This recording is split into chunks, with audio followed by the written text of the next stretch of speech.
just want my parents to be as proud of me as most people are when, like, a white guy can use chopsticks. And I was like, hang on, where did you find out about scarves? Today we're talking education. Now, they definitely picked the right comedian. 4 GCSEs and an AS level in contemporary dance. Did someone say high achiever? No. Now, there are some incredible teachers out there, but unfortunately none of them taught me. I distinctly remember one teacher saying, Miss Ruffell, I don't think I have a career out of just chatting. Well, I think you'll find I have. He also said that I was immature, and to that I say... This next act is brilliant. It's Ania Magliano. I grew up very insecure. I hated being in my own body, which was inconvenient because I was. I was particularly insecure about my body hair, you know, like the hair on your body, which I now know, classic spot for hair. But it happened, it all started because of this boy in primary school, right? And the context for this, at my primary school, we had this very strict dress code, right? Boys wore trousers, girls wore dresses, and teachers wore us down because they were so boring. No offence to any teachers, love your work. But I rocked up on the first day wearing shorts, yeah? Okay, you ain't gonna get to the top of the climbing frame looking pretty. I was actually raised by a girl boss, thank you very much. And I was just minding my own business in the playground. This boy came up to me and he looked at my legs and he went, "Oh, your legs are so hairy." He was bang on the money, they absolutely were. But I was so upset and I ran to the teacher crying and she gave me this incredible advice. She said, "Ania, just remember this phrase, sticks and stones may break my bones, but words will never hurt me." Which is such good advice. Like, it completely blew my mind because, like, I'd never even thought to use violence.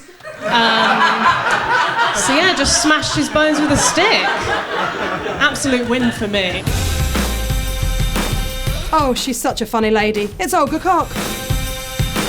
I went to university in the United States where I got this accent, and I also got a computer science degree. And especially when I flirt with guys, they get very excited about traditionally masculine things about me. So when I say I study computer science, they're like,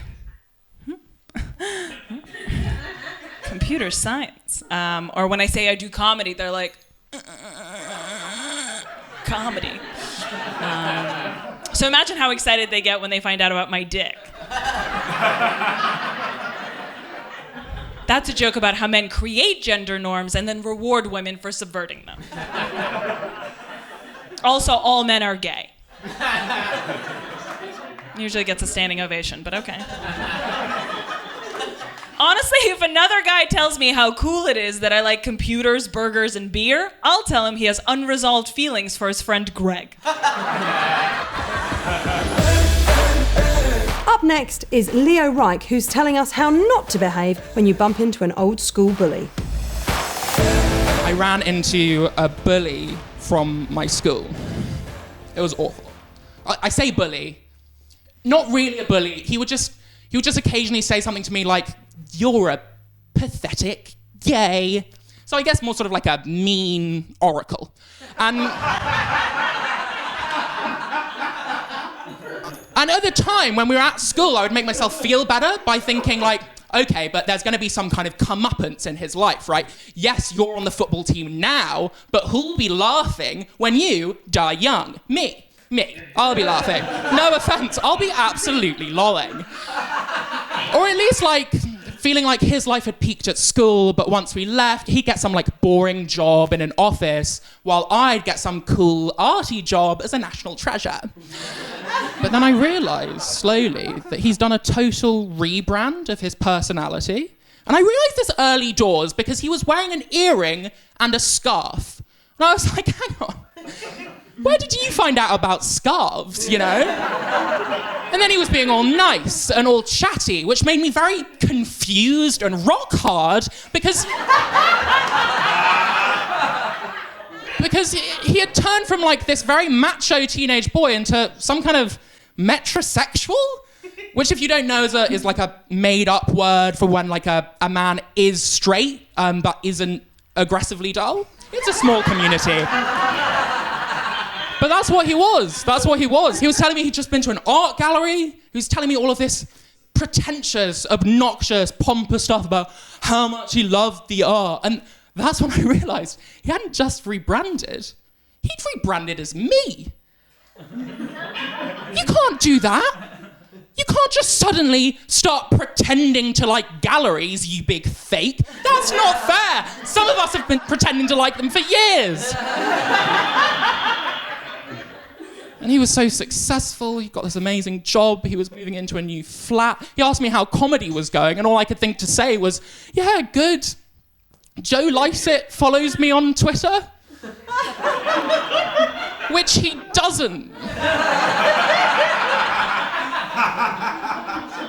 Was I the one who had peaked at school and just hadn't noticed because the peak was so low?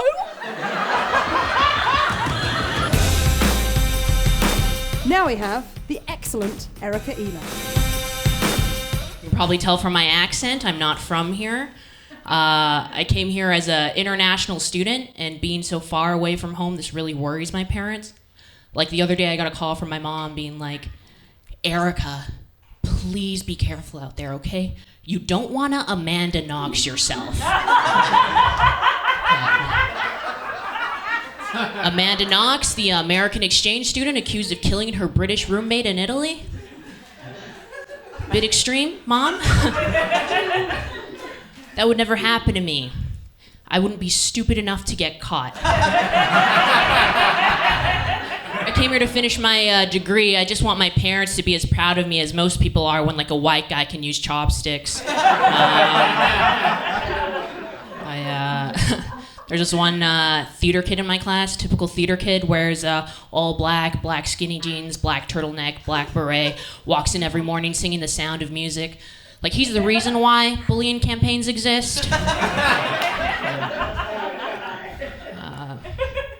Look, I don't know how to phrase this, but look, every school shooting is a tragedy.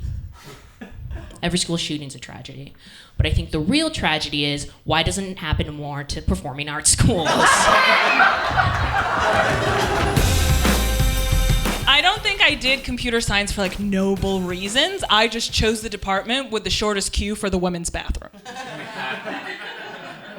There was 3 girls in the entire course. There was only 3 of us. And we found this cartoon online. And it really spoke to us. And we sent it to each other all the time.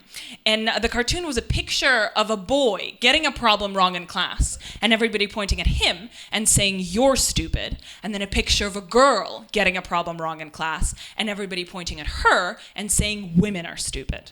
And that's how we felt every single time we entered a room. We weren't representing ourselves as people. We were representing women in general, half of the world's population. And if I want little girls to know anything today, is that the reason women can't do computer science isn't because they're stupid. The reason women can't do computer science is because their boobs keep getting on the keyboard!